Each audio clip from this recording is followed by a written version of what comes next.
Hey everyone, it's Zach with Palantir Research. People say funny stuff on a red day like today for Palantir, as well as Palantir's new customer marketing strategy based on them publishing their latest demo, which appears to have also the goal of scaling and standardizing or templating their products to grow faster. So I'll walk through how that is.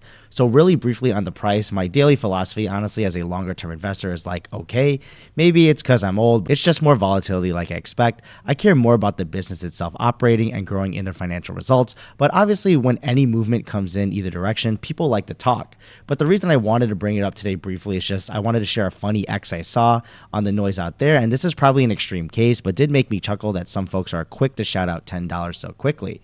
Now, I'm not saying it's impossible, of course, and we all got our own opinions. And there can be a lot of ways this actually happens since many companies over history, especially when relying on multiples and growth expectations, can be subject to volatility, which changes with the macro or anything that can affect their narrative in business.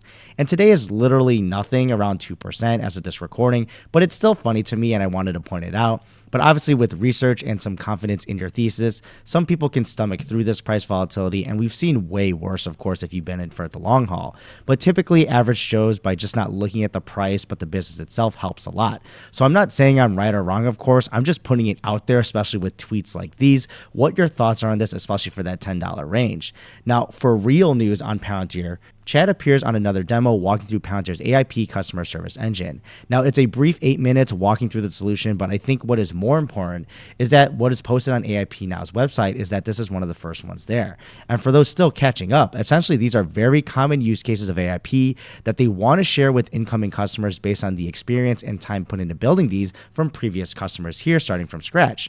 Now, the ability to get some standardization or out-of-the-box mechanics for Palantir's products is a game changer in my opinion, and I've talked about this before. And we already knew this direction a long time ago, I think, as they were just building up more and more expertise across different industries, as well as business functions, and then finding those commonalities that everyone seems to need help with. And in this case, it looks like they culminated into all these use cases. And this demo is a great chance to start the snowball here and showing off AIP Now and getting in customers not only with the customization aspect for their own organization, but also the ease of taking a standard template essentially with these very, very common use cases.